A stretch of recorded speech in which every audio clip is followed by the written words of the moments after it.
오늘서부터는 세대주의가 무엇인가 하는 것에 대해서 몇 번에 걸쳐서 같이 알아보도록 하겠습니다. 한국에는 세대주의라고 하면 많은 사람들이 부정적인 반응을 보입니다. 제가 알고 있는 어느 유명한 작가, 제가 좋아하는 작가이기도 합니다만 유튜브 라이브 방송을 하면서 세대주의를 이단시함이 언급하는 것을 보고 기겁을 했습니다. 잘 알지도 못하면서 남들 이야기만 듣고 일방적으로 이야기하는 것을 보고 작가답지 않다는 생각을 했습니다. 미국에서는 세대주의라고 하면 호의적인 반응을 합니다. 미국에는 세대주의 성경학자들의 사역과 그 책들이 굉장히 많이 있기 때문에 그런 책들로 인하여 큰 도움을 얻고 있습니다. 세대주의에 대해서 부정적인 시각이 전혀 없습니다. 그런데 한국은 진지하게 성경을 연구하려는 시도나 노력보다는 그저 유명한 어느 학자가 이야기했다는 것 때문에 또 다수가 이야기하기 때문에 일단 부정적인 시각을 가지고 대합니다. 그러나 역사적으로 볼 때 세대주의의 가르침은 매우 중요한 위치를 차지해 왔습니다.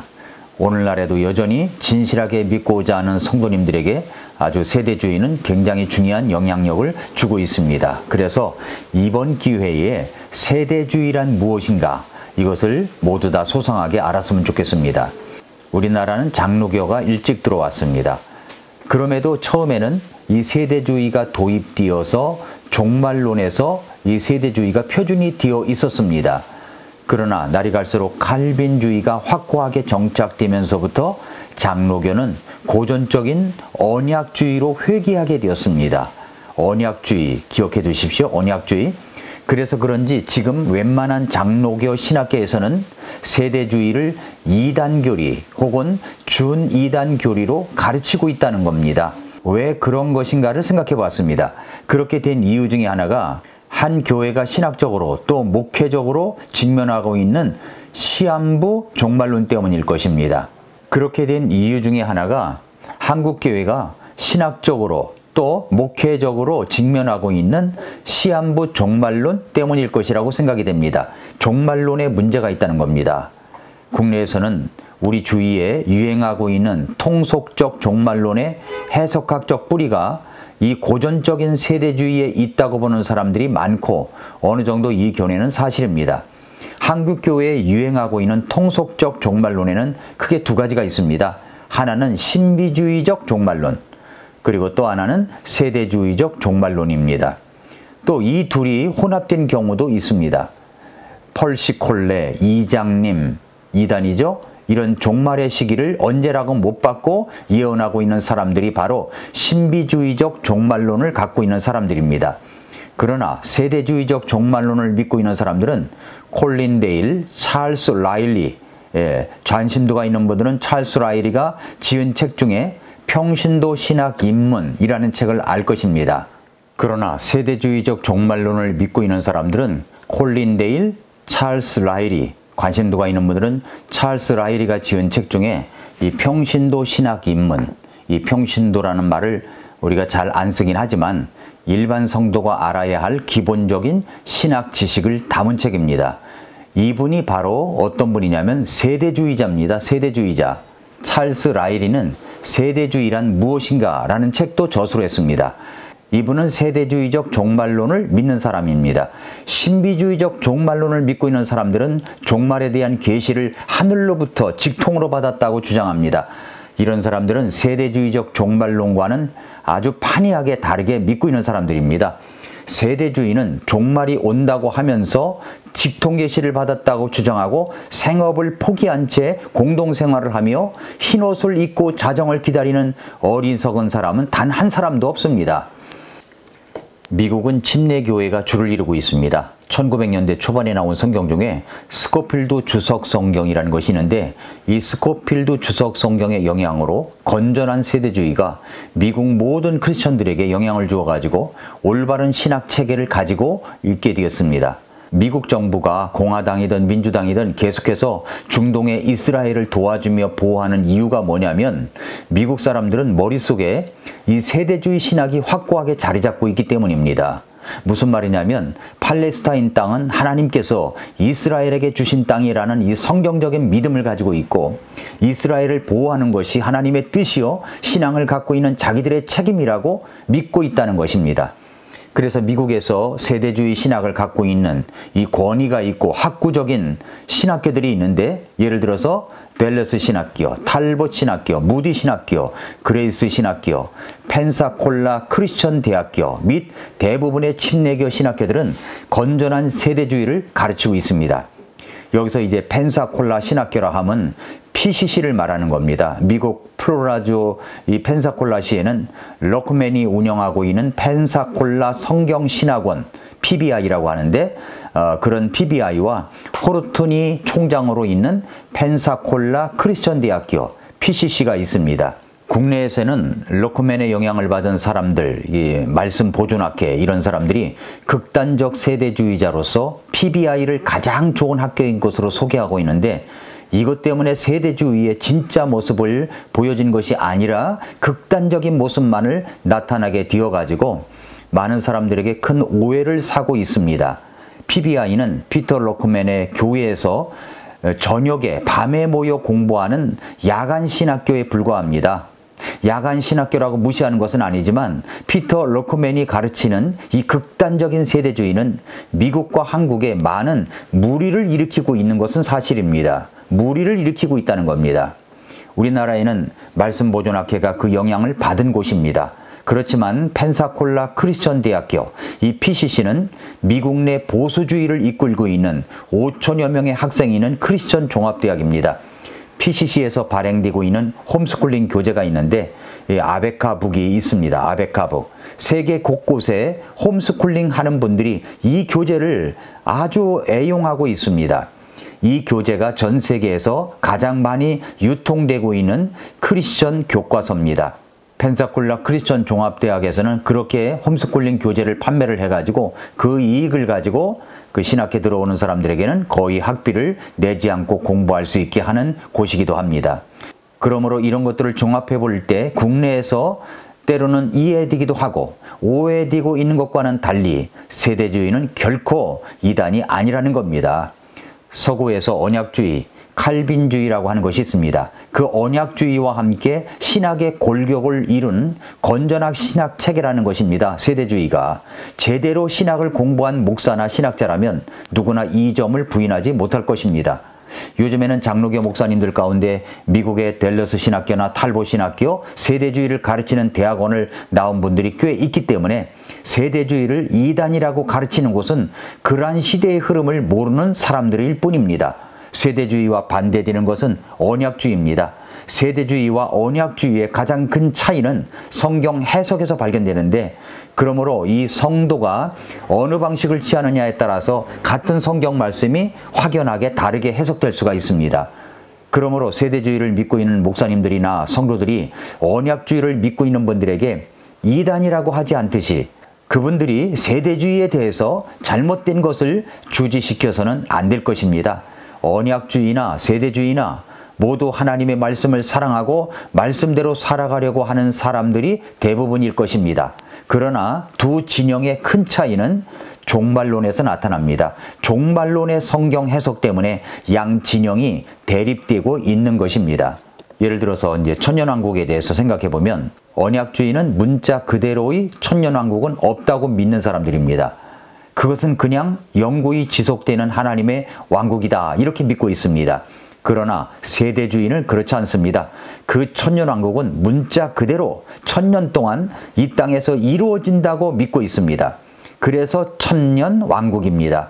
그렇기 때문에 에스겔서 40장부터 48장에 나오는 이 천년왕국에 대해서도 서로 생각을 달리할 수밖에 없습니다.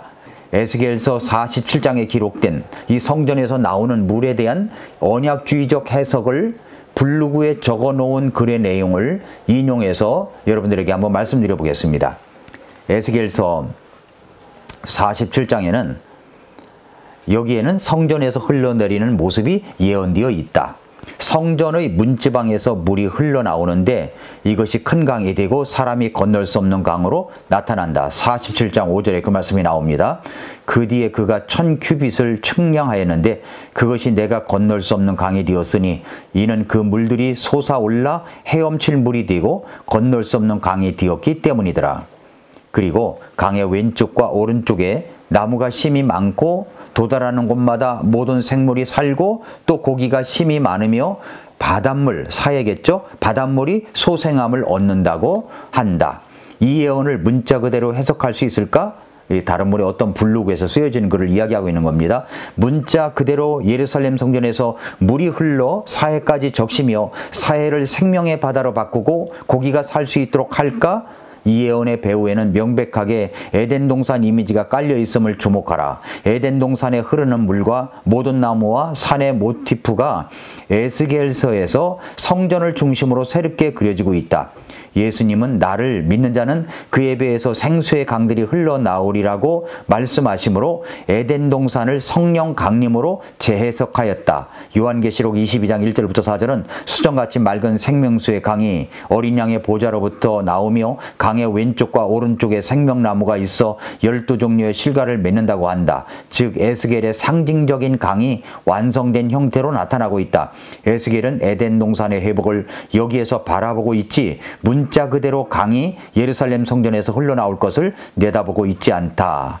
이렇게 언약주의 해석은 문자 그대로 믿는 게 아니죠? 상징적으로 믿고 있는 겁니다. 문자 그대로 성경을 믿지 않습니다. 그러니까 영예를 한다는 이야기죠. 이것이 이제 언약주의적 해석 방법입니다. 그러나 세대주의자들은 언약주의자들의 해석처럼 그렇게 상징적이거나 영예를 하지 않습니다. 세대주의는 천년왕국 때 실제로 이스라엘 백성들이 자기네 땅인 고토로 돌아와서 땅에 성전을 세우고 거기서 나오는 물이 사해를 살리며 모든 지역을 옥토로 만든다고 믿습니다. 세대주의는 말씀하신 그대로 문자 그대로 이루어진다고 믿는 것입니다. 에스겔서에 기록된 대로 실제 예루살렘 성전에서 물이 나와 동쪽으로 흘러가지고 사해를 회복시키며 재림 때 우리 주 예수님께서 올리브산에 오셔서 땅이 갈라지는 것을 그대로 믿습니다. 세대주의는 스가랴서 14장 4절에서 우리 주님의 발이 올리브산에 닿는 것은 사도행전 1장 11절 12절에서 주님께서 승천하시면서 주신 약속의 말씀, 즉 올리브산에서 승천한 그대로 올리브산에 오신다는 예언을 성취하는 약속의 말씀이고, 즉 승천하신 그 모습 그대로 다시 올리브산에 오신다는 그 예언이 성취된다고 믿는 것입니다. 이것이 바로 세대주의자들이 해석하는 방법입니다. 문자 그대로 해석하는 거죠. 언약주의의 문제점은 아브라함의 육체적 자손인 이스라엘을 향한 하나님의 계획과 말씀을 모두 무시하고 영해해가지고 모두 이스라엘을 교회로 대체하는 이 대체 신학으로 적용하려는 데 있다는 것입니다. 이것이 바로 언약주의와 세대주의의 해석의 차이입니다. 사랑하는 성도 여러분, 우리는 이즘이라고 하는 어떤 주의에 집중하고 싶은 마음은 없습니다만 굳이 우리가 분별 있게 구별한다면 우리는 세대주의라고 할 수가 있습니다. 디모데후서 2장 15절에 그랬죠. 너는 진리의 말씀을 바르게 나누어 너 자신을 하나님께 인정받은 자로 부끄러울 것이 없는 일꾼으로 나타내도록 연구하라고 했습니다. 진리의 말씀을 바르게 나눌 수 있는 해석 방법은 바로 문자 그대로 해석하는 세대주의적 해석 방법을 따르는 것입니다. 다음 시간에 계속해서 세대주의에 대하여 어떤 오해가 있는가를 한번 직접 성경을 들어서 찾아보면서 나누도록 하겠습니다. 세대주의 바로 알기 두 번째 시간입니다. 오늘은 세대주의에 대한 오해가 어떤 것이 있는가 같이 나눠보도록 하겠습니다. 사람이 조직적으로 만든 교리나 이론에는 언제나 반대되는 의견들이 있을 수 있습니다. 세대주의도 그렇습니다. 언약주의자들은 세대주의를 공격할 때 이런 사실을 지적합니다. 오해가 뭐냐면 이 세대주의를 공격할 수 있는 오해, 첫 번째가 세대주의는 최근에 생긴 교리로서 역사성이 없다고 하는 오해입니다. 역사성이 없다는 거예요. 세대주의는 최근에 생긴 교리라는 겁니다. 세대주의는 하나의 신학 체계로서 세대주의의 기원이 그리 오래되지 않았습니다. 그러나 궁극적으로 세대주의는 신학으로 체계화된 초기의 개념에 대해서 역사적인 자료들이 많이 있습니다. 보통 현대의 세대주의의 창시자로 알려진 사람이 다비라고 하는 사람입니다. 1800년에서 1882년까지 살았던 사람인데, 그런데 다비보다 훨씬 이전에 살았던 인물들의 저수를 살펴보면 세대주의적 개념이 바로 그들의 관점의 일부였음을 보여주는 증거가 굉장히 많습니다. 여기 인용되는 사람들은 각 시대 속에서 우리와 똑같은 믿음은 아닐지라도 세대주의적 해석을 했다고 하는 사람들입니다. 먼저 순교자 저스틴 마터는 하나님의 여러 가지 프로그램에 대한 개념들을 피력한 바 있습니다. 이분이 주후 110년에서 165년까지 산 사람이거든요. 근데 트리포와의 대화에서 그는 하나님께서 항상 동일한 의를 가르치셨다는 문제를 논의하면서 분명히 세대주의적인 개념들을 이야기했습니다. 그리고 주후 130년에서 200년까지 활동했던 이레니우스는 신약성경 안에 네 복음서밖에 없는 이유들을 기록하면서 세대주의적 개념을 사용해 가지고 말했습니다. 또한 알렉산드리아의 클레멘트 150년에서 220년에 산 사람인데, 모세 시대뿐만 아니라 세 개의 족장 세대, 아담, 노아, 아브람, 이 세 개의 족장 세대를 구분했던 사람입니다. 시대를 구분하라, 성경은 스스로 조화를 이룬다고 주장한 어거스틴도 자신의 저작에서 세대주의에 적용할 수 있는 다음과 같은 진술을 했습니다. 뭐라고 그랬냐면은 이렇게 이야기를 했어요. 희생법규의 제정은 이전 세대에는 적절했지만 지금은 적절하지 않다. 이는 하나님께서 현 시대에 맞는 변화를 요구하시기 때문이다. 그분은 각 시대에 적합한 것이 무엇인지 사람보다 무한히 더 잘 알고 계신다. 그분께서 더하시든 빼시든 패하시든 세우시든 줄이시든 늘리시든 상관없이 그분은 변하는 것들을 창조하신 불변의 창조자이시며 시간의 여정을 통해 아름다움이 완성될 때까지 자신의 섭리 속에서 모든 사건을 명령하신다. 또한 이러한 시간의 일부분은 세대들은 각각의 연속되는 시대에 잘 맞게 되어 있으며 형언할 수 없이 슬기로운 음악가가 지은 노래의 웅장한 멜로디처럼 끝이 나게 될 것이다. 비록 세상 역사의 이전 시대의 한 기간에 그분께서 한 종류의 헌물을 요구하시고 그 다음 기간에는 다른 종류의 헌물을 요구하셨지만 그럼에도 불구하고 하나님께는 변함이 없다. 사실 이렇게 하심으로 그분께서는 자신은 전혀 변하지 않으시면서 연속되는 시대들의 변화들과 조화를 이루는 참된 종교, 즉 찬송받기에 합당한 참된 종교의 교리에 속한 상징적 행동들을 명령하신 것이다. 이렇게 이야기를 했습니다. 어거스틴이 이렇게 세대주의에 적용할 수 있는 이야기를 했다는 말입니다. 한 역사가는 피오레의 요아킴 1135년부터 1202년까지 산 사람인데, 근데 이분은 이렇게 말했습니다.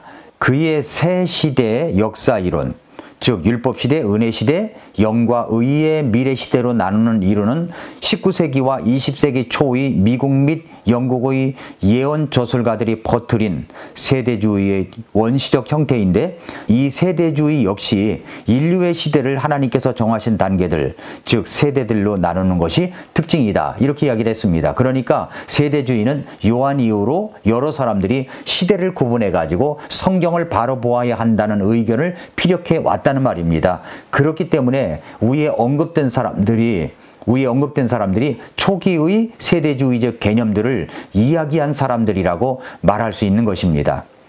자, 이때부터 종교교육 이후에 이르기까지 훗날 세대주의로 체계화된 개념에 실질적으로 기여한 것이 거의 없습니다.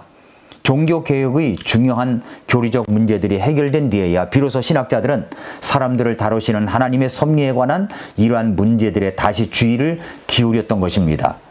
세대주의는 갑자기 나타난 신학이 아니라 오랫동안 역사 속에서 각 학자들이 세대주의적 개념들을 종종 언급했다는 것을 확인할 수 있지 않습니까? 프랑스의 신비주의 철학자로 알려진 포아르라고 하는 학자가 있습니다. 1687년에 암스테르담에서 자신의 유명한 저서 하나님의 경륜을 처음 출간한 적이 있습니다. 이 작품은 원래 예정론에서 발전한 것이지만은 뒤에는 하나의 완성된 조직신학으로 확대된 책입니다. 그의 책은 하나님의 경륜, 시대적 구분에 대해서 말하고 있습니다. 또 에드워즈라는 학자가 있습니다. 조나단 에드워즈가 아닙니다. 또 다른 동명이인인데 이 에드워즈라는 학자가 영국의 국교인 성공회의 칼빈주의 목사입니다. 그런데 1699년에 모든 세대들의 전체 역사 혹은 개관이란 제목으로 790페이지에 달하는 긴 책을 두 권으로 나누어서 출간을 했습니다. 750개의 찬송시를 작시한 영국의 신학자이며 논리학자인 아이작 와츠도 자신의 세대주의적 체계를 이렇게 제시했습니다.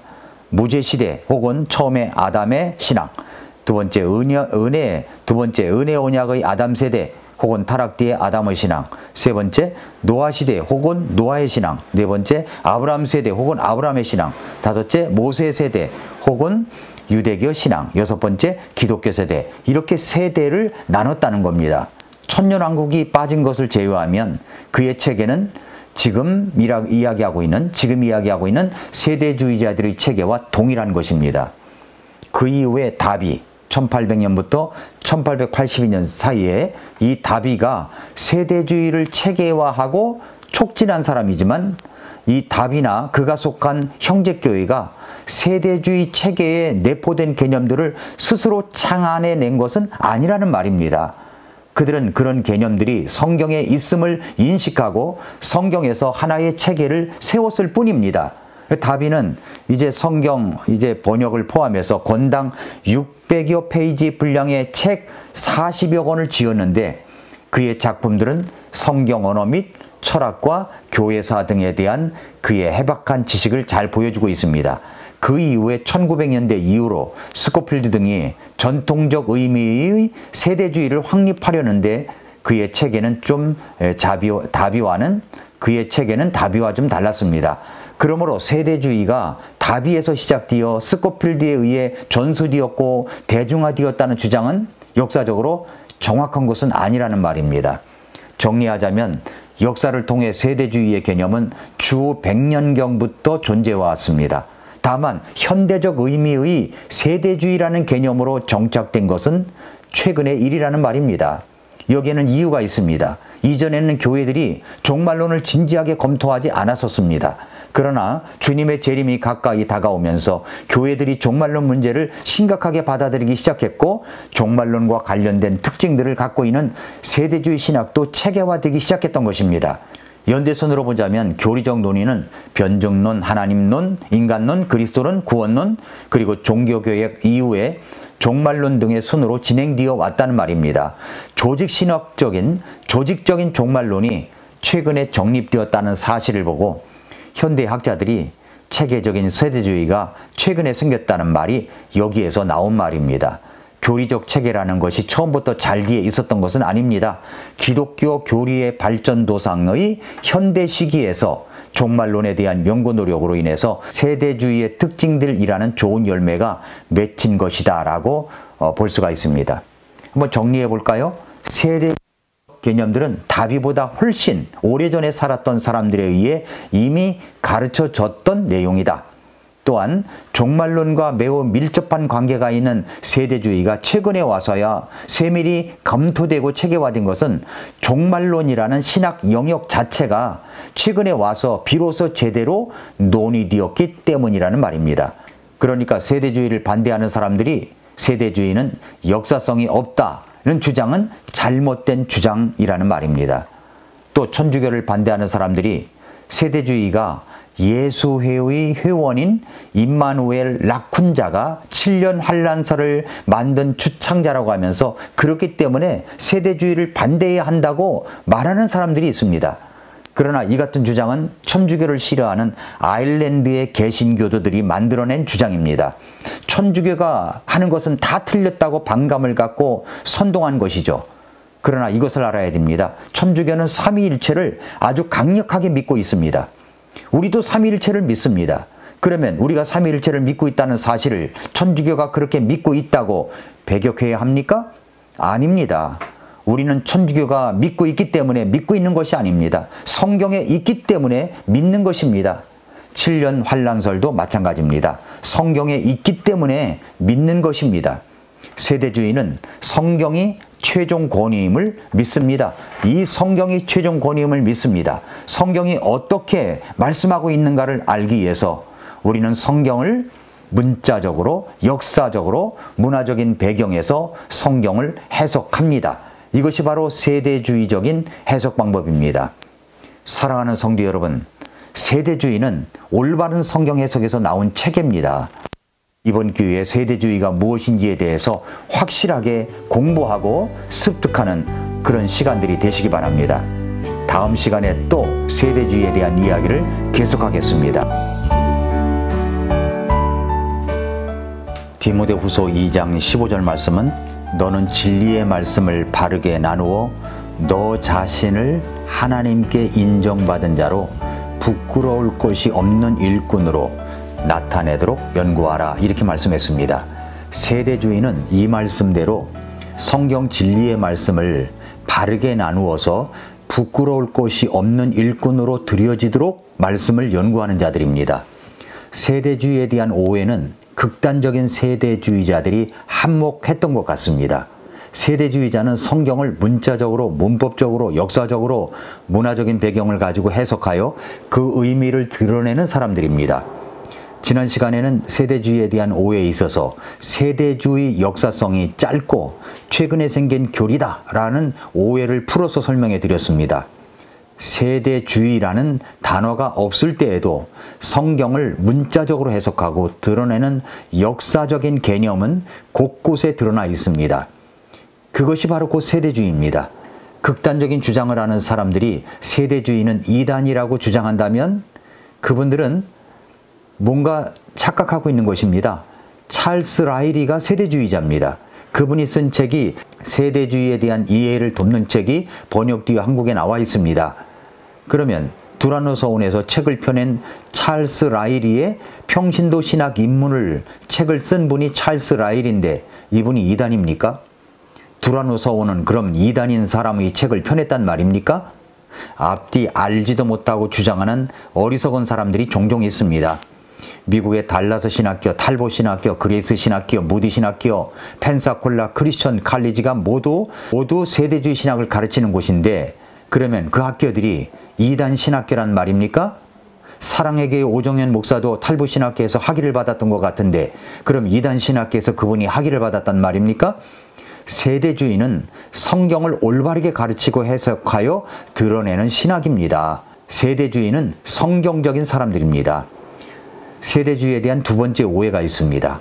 세대주의는 인위적으로 인류의 역사를 7세대로 나누어서 궁극적으로 구약의 모든 예언이 유대인에게 문자적으로 성취되는 마지막 세대, 7번째 세대인 천년왕국 시대를 드러낸다는 오해입니다.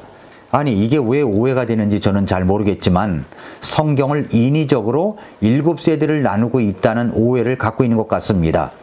세대주의에서 세대, 디스펜세이션이라는 말은 원래 하나님의 목적이나 계획이 이루어지는 동안에 확연히 구분되는 경영체계, 경륜을 뜻하는 겁니다. 경륜.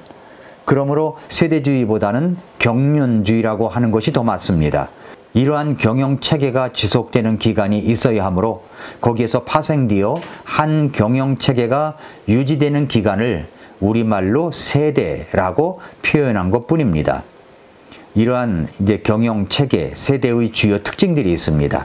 그 특징들이 뭐냐면 첫째는 하나님께서 통치하는 방법을 바꾸신다. 두 번째, 이런 변화를 가능하기 위한 상응하는 계시가 필요하다. 세 번째, 사람 편에서도 상응하는 반응이 있다. 이런 세 가지 주요 특징들 외에도 세대주의는 부차적인 특징들이 더 있습니다. 여기서 주의해야 할 것은 이것들이 반드시 있어야만 한 개의 경영체계가 성립되지는 않는다는 점입니다. 성경에 있는 대부분의 경영체계는 이러한 부차적인 특징들을 가지고 있습니다. 먼저 시험, 사람 속에 무엇이 있는가를 보기 위한 것입니다. 그 다음에는 책임, 반응하기 위한 믿음입니다. 그 그 다음에 세 번째는 사람의 실패가 있고, 네 번째는 심판, 이것을 통해서 하나님의 은혜를 더 보여주는 것입니다. 이런 면에서 세대주의를 들여다보면 세대주의적 가장 큰 특징이 성경에 나와 있는 경영 체계들과 이것들로 인한 시대들을 바르게 구분하고 성경 말씀을 시대에 맞게 적용하는 데 있지, 결코 세대가 몇 개냐에 있지 않다는 것을 알 수가 있습니다. 가장 쉽게 세대를 나누는 방법은 구약시대와 신약시대죠. 구약시대, 신약시대. 성경을 조금이라도 주의 깊게 읽은 사람이라면 구약과 신약의 내용이 확연히 구분됨을 알 수 있지 않습니까? 그래서 이것을 히브리서 1장 1절에 요약되어 있는데, 지나간 때에는 여러 시대라고 그랬잖아요. 여러 시대에 다양한 방식으로 대언자들을 통해 조상들에게 말씀하신 하나님께서 이 마지막 날들에는 자신의 아들을 통해 우리에게 말씀하시고 그 아들을 모든 것의 상속자로 정하셨으며 그분께서 또한 그 아들로 말미암아 세상들로 만드셨느니라 말씀했습니다. 여러 시대에 다양한 방식으로 말씀하셨습니다. 대언자들을 통해서 마지막 날들에는 아들 예수 그리스도를 통해서 말씀하신 것입니다. 이것이 구약과 신약의 차이가 있다는 것입니다. 시대가 차이가 있다는 말이죠. 구약 시대에는 돼지고기는 부정한 동물이라서 먹지를 못했습니다. 지금은 어떻습니까? 시대가 달라졌어요. 우리는 먹습니다. 소양인은 체질에 돼지고기가 또 잘 맞는다네요. 제가 소양인입니다. 잘 먹습니다. 구약은 안식일을 지키라고 했습니다. 우리는 안식일을 지키지 않습니다. 우리 주님께서 부활하신 날 주일을 지키며 드립니다. 시대가 바뀌어졌지 않습니까? 시대가 바뀐 것입니다. 우리는 이제 인간 제사장 체계를 인정하지 않습니다. 그래서 성경을 좀 더 자세히 보면 우리는 하나님의 경영 체계가 5개로 구분됨을 알 수가 있습니다. 이렇게 구분돼요. 아담의 타락 이전 세대, 그 다음에 아담의 타락에서 모세까지의 세대, 짐승의 희생을 희생으로 드린 세대입니다. 그 다음에 세 번째는 율법 시대, 그 다음에는 5번째 천년왕국 시대입니다. 성경을 자세히 읽어보면 이렇게 세대를 쉽게 구분할 수가 있습니다. 그러니까 하나님께서 각 시대마다 사람을 다루시는 방식이 다르기 때문에 시대를 그렇게 구분할 수가 있는 것입니다. 그렇다고 해서 시대마다 구원의 방식이 다른 것은 결코 아닙니다. 이것은 마지막 부분에 다루겠습니다. 구원은 언제나 믿음으로 거저 은혜로 주어지는 하나님의 선물인 것을 우리는 믿습니다. 위에서 5개의 구분으로 나누었는데 아담의 타락에서 모세까지의 경영체계를 또 3개로 나눌 수도 있습니다. 이렇게 나눌 수 있어요. 아담의 타락에서 노아까지 나눌 수 있습니다. 노아의 대홍수로 인해서 경영체계가 바뀌어졌다고 볼 수가 있죠. 그 다음에 노아부터 바벨탑까지, 바벨탑 사건으로 인해서 이제 민족들이 온 땅으로 흩어져 나가는 일이 시작되었는데 이것은 새로운 경영체계가 시작되었다고 볼 수가 있습니다. 그리고 아브라함부터 모세까지, 아브라함으로부터 이스라엘이라는 하나님의 선민이 나오면서 새로운 경영체계가 시작되었다라고 알 수가 있습니다. 이렇게 하여 합하면 7개로 나눌 수가 있는 것입니다. 스코필드 이후에 근대적 세대주의에서는 이와 같은 방식으로 7개의 경영체계가 있다고 주장합니다.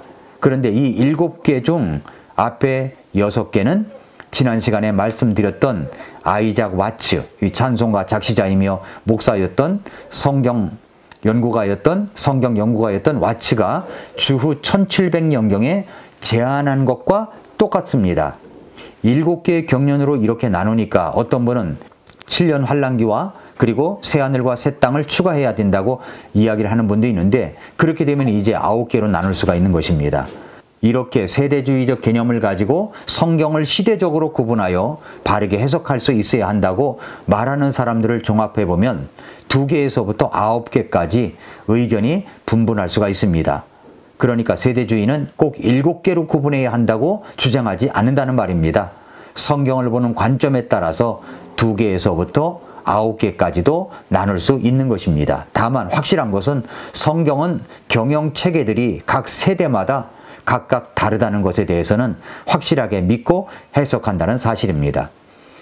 그리고 이제 세 번째 오해가 있습니다. 세 번째 오해가 뭐냐면 세대주의자들은 시대마다 구원의 방법이 다르다고 가르친다는 오해입니다. 시대마다 구원의 방법이 다르다고요? 아닙니다. 절대 그렇지 않습니다.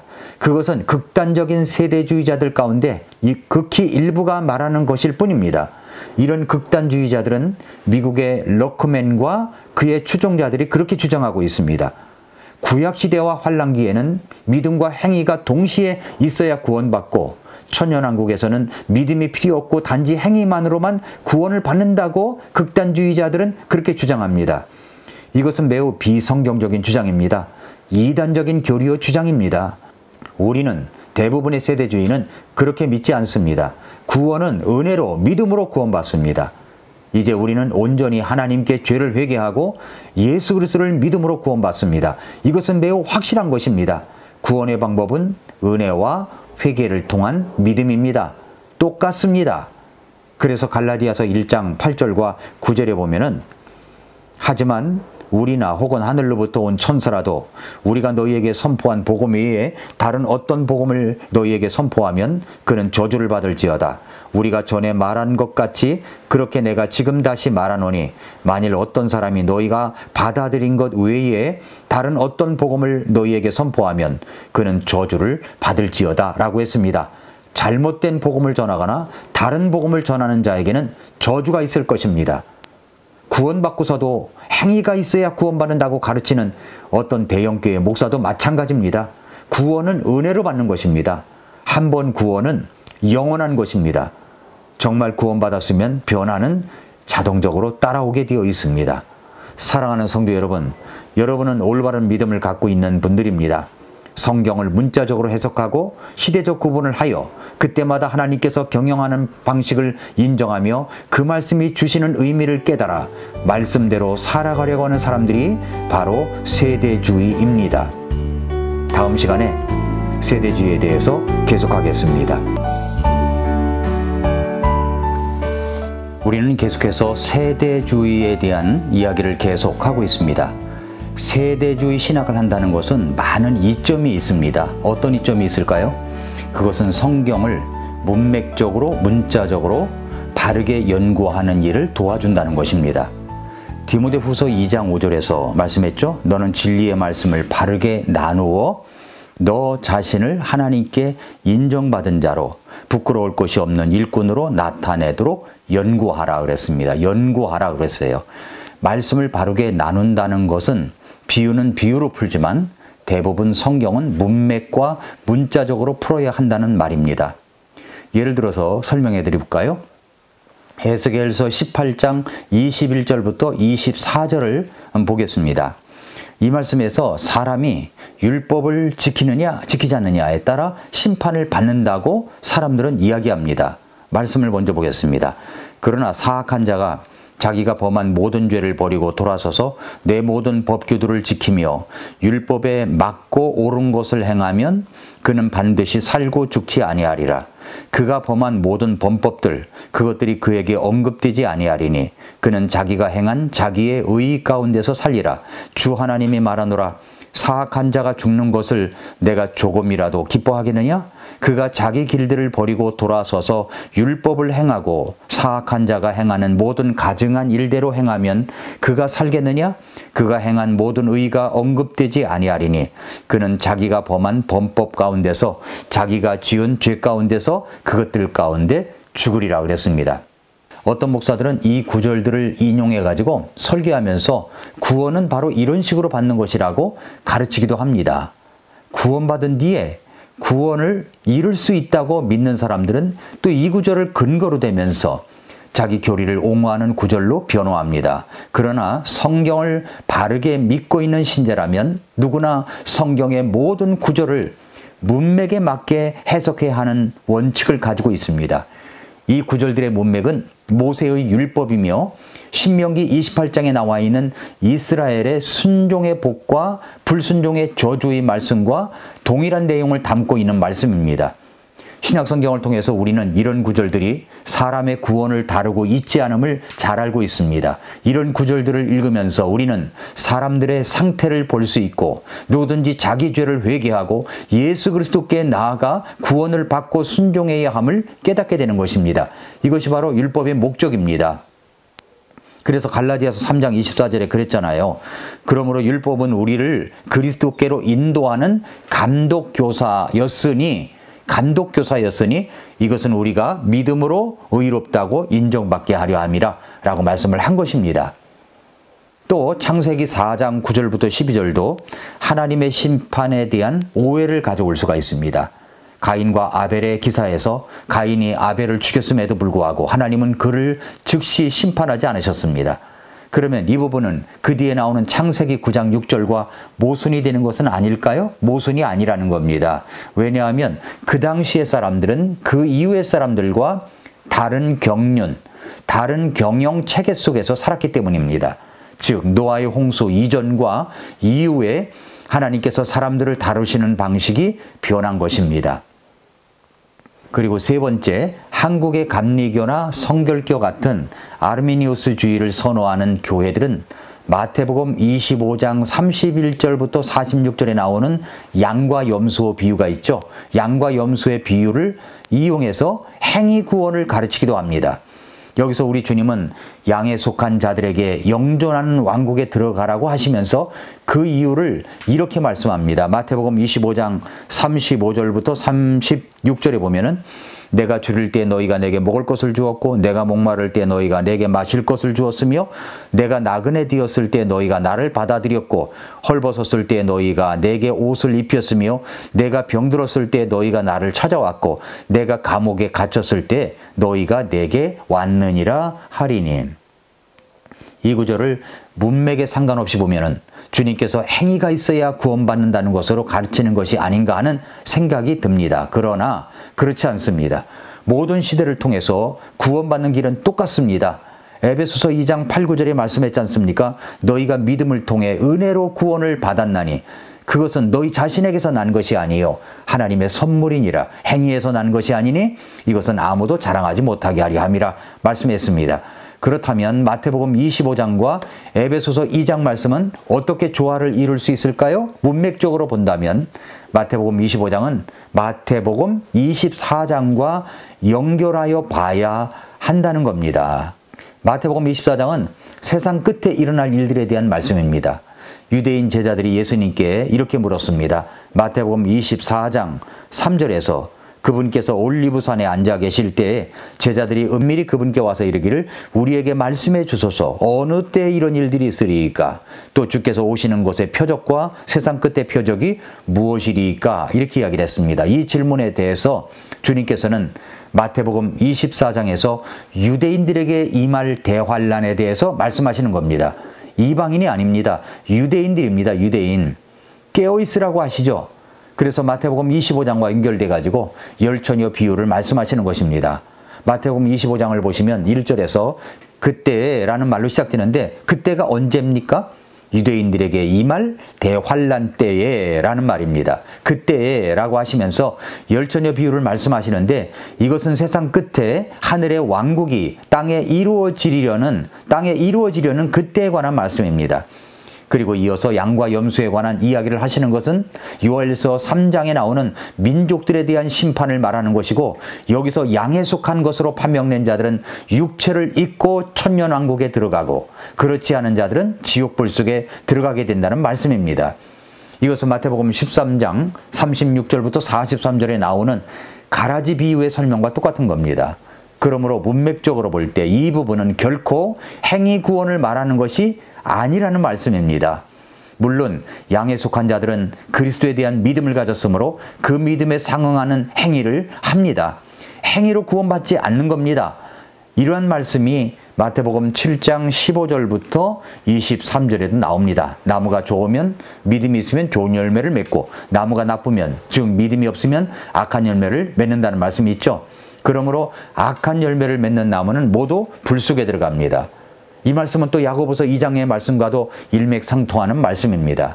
그러니까 요약하자면 구원받은 모든 사람은 처음부터 끝까지 자기 행위와 상관없이 믿음을 통해서만 하나님의 은혜로 구원을 거저 받는 것입니다. 이것이 바로 이제 세대주의자들의 해석 방법입니다. 이것이 바로 세대주의 해석 방법입니다. 자, 또 하나 보겠습니다. 요한계시록 13장 10절입니다.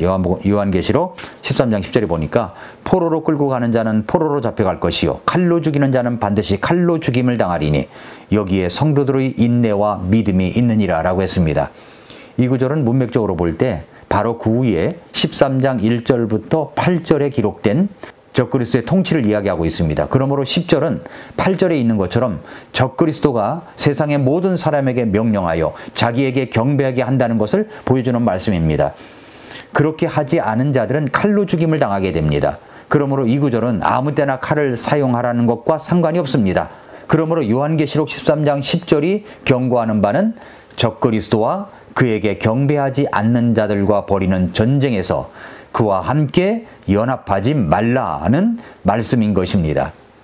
마태복음 이제 10장 5, 6절을 보면 주님의 말씀이 이 시대에는 적용되지 않은 말씀인 것을 알 수가 있습니다. 예수님께서 이 12사도를 내보내시며 그들에게 명령하여 이르시되 너는 이방인들의 길로 들어가지 말고 사마리아 사람들의 어떤 도시로도 들어가지 말며 오히려 이스라엘 집의 잃어버린 양들에게 가라라고 했습니다. 지금은 모든 민족에게 가서 복음을 선포하는 것이 우리 구원받은 자들의 책임이고 주님의 명령입니다. 복음을 들고 이스라엘에게만, 즉 유대인들에게만 가면 문제가 되는 겁니다. 유대인들을 향한 왕국의 복음을 이해하지 못하면 이런 부분이 나올 때 이해를 하지 못하고 결국 영적으로 해석하는, 영해를 하는 잘못을 저지를 수가 있는 것입니다. 예수 그리스도의 복음의 핵심은 주님의 죽음과 매장과 부활입니다. 그것이 고린도전서 15장 1절부터 4절에 나와 있죠. 그런데 우리 주님은 지상 사역을 하시는 동안 처음부터 이 복음을 말씀하신 것이 아닙니다.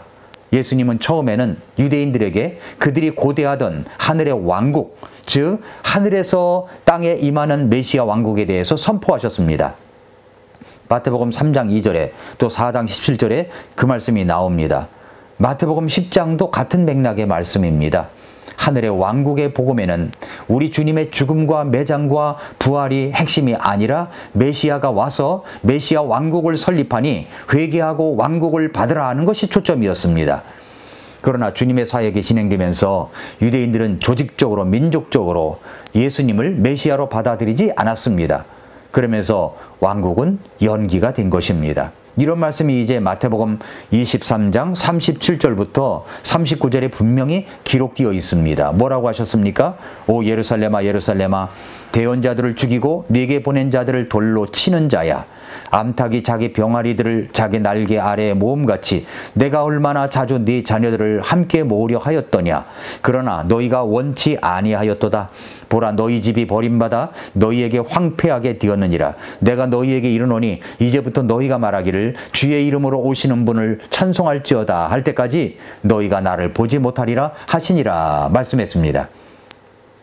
이 말씀에 나오는 너희는 이스라엘 백성들을 말하는 거죠.